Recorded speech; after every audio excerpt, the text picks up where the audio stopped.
కావాలో చెప్పండి. ఇలాగ మనకి శ్రీకాకుళం కావచ్చు, విజయనగరం కావచ్చు, వలసల జిల్లాగా చాలా కాలంగా మనకి ఉండిపోయింది. ఇప్పుడు 2 టర్ములుగా ఉన్నారు. మరోసారి కూడా మీరు అధికారంకి వస్తా అని భరోసాగా చెప్తున్నారు. ఏముంది ప్రజలు ఇక్కడి నుంచి వలసలు పోకుండా అంటే గజపతి నగరానికి సంబంధించి ఏమైనా ప్రణాళికలు ఏమైనా ఉన్నాయా మీకు? అప్పటికి ఇప్పటికి వలసలు కొంత తగ్గాయండి. అందుకే ఎడ్యుకేషన్ పెరిగిన తగ్గించి వలసలు తగ్గే పరిస్థితి కూడా ఉంది. మేము ఆ రోజుల్లో ఈ వలసలను అరికట్టాలంటే ఏం చేయాలి అని చెప్పి పిల్లల్ని ఏ విధంగా మరి మేము చూడాలి. ఎందుకంటే పిల్లలతో పాటు వెళ్ళిపోతున్నారు, భవిష్యత్తు నాశనం అయిపోతుందని ఆలోచన ఆ రోజు చేసామండి. చేసినప్పుడు రాజశేఖర్ ఉన్నప్పుడు కస్తూరిబా స్కూల్స్ వస్తే నేనేమో ప్రతి మండలం కస్తూరిబా స్కూల్స్ పెట్టినప్పుడు స్వయంగా నేను మా పేషెంట్లు వెళ్ళి గ్రామాల్లోకి వెళ్ళి ఆడపిల్లల్ని తీసుకొచ్చి మీరేమో వలసకి వెళ్ళిపోయిన సార్ మీ పిల్లల్ని ఇక్కడ జాయిన్ చేయండి, మీకు సేఫ్టీ మేము ఇస్తామని చెప్పి ఆ రోజు ప్రతి ఆడపిల్లలు కూడా జాయిన్ చేసామండి. ఆ రోజు 10 మంది కస్తూరిబా స్కూల్ జాయిన్ అవ్వాలంటే గగనం మాకు. ఆ రోజు 10 మంది ఉన్నారు. ఆ ప్రిన్సిపల్స్ వచ్చి మేము ఎత్తేస్తారు, స్కూల్స్ ఎత్తేస్తారు, జాయిన్ చేయండి అంటే ఆ రోజు మేమే స్వయంగా వెళ్ళి పిల్లలను జాయిన్ చేస్తే ఈరోజు ఆ సీట్ల గురించి ఏమో రికమెండేషన్ ఎక్కువైపోయాయండి. ఇలాంటి జగన్మోహన్ రెడ్డి గారు చేసే సంక్షేమ పథకాలు ఏవైతే ఉన్నాయో నవరత్నాలు కావచ్చు, మిగతాయి కావచ్చు, ఇవి కేవలం మాత్రమే ఇప్పుడు ఉండే విజయ అవకాశాల కారణమవుతాయా? లేకపోతే అప్పల నరసయ్య గారికి ఏమైనా ప్రత్యేకత ఏమైనా ఉందా? అంటే నేను ఇది అని చేయడానికి భరోసా. ఇప్పుడు జగన్మోహన్ రెడ్డి ఇటే సంక్షేమ కార్యక్రమాలు అన్నీ కూడా ప్రజల్లో తీసుకెళ్తే ఆటోమేటిక్గా మాకు ప్లస్ పాయింట్ వస్తుంది.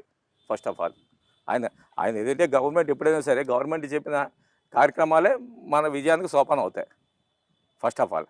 ఆ తర్వాత వ్యక్తిగతంగా ఈరోజు నేనేం చేశానని చెప్పి కూడా ప్రజలు చూస్తుంటారు. అంటే నేనేమైనా అలిగేషన్స్ కానీ కరప్షన్లో కానీ కూరుకుపోయినా లేకపోతే ఏంటని చెప్పి ఆ రెండు లేనప్పుడు ఎందుకు విజయావకాశాలు రావు? ఈరోజు మా జగన్మోహన్ రెడ్డి ఎమ్మెల్యేలు మార్చాల్సిన అవసరం ఏంటండి? కారణం ఏంటి? ఎమ్మెల్యే మీద ఏదంటే ప్రజల్లో కానీ అంటే ఇప్పుడు మార్చడానికి కారణం ఆరోపణలు ఆరోపణలు ఉంటాయి కదా, ఆరోపణలు ఉన్నాయి కాబట్టి మార్చుతున్నారు. లేకపోతే ఎందుకు మారుస్తారు? ఆయనకైనా గ్రాఫ్ తగ్గిందని. గ్రాఫ్ ఎందుకు తగ్గుతుంది? అంటే మినిస్టర్లు సైతం చాలా చోట్ల గ్రాఫ్ మార్చారు. దానికి కారణం అదే తగ్గ అంటారా? ఎవరికైనా మినిస్టర్ అవ్వచ్చు, లేకపోతే ఇంకో అవ్వచ్చు, ఎవరైనా అవ్వచ్చు. గ్రాఫ్ తగ్గడానికి కారణం ఏంటి? మన ప్రజల్లోకి ఏమో కనిపించకపోవాలి గ్రాఫ్ తగ్గాలంటే.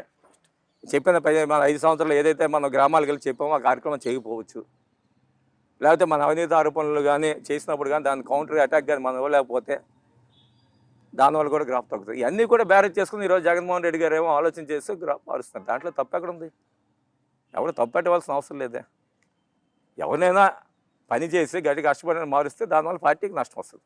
ఈరోజు ఆయన చేసే మంచి కార్యక్రమాన్ని ప్రజల్లో తీసుకెళ్తే ఆయన ఎందుకు మారుస్తారు చెప్పండి? ఎందుకు ఆయన వైనాట్ 175 అనడానికి కారణం ఏంటి?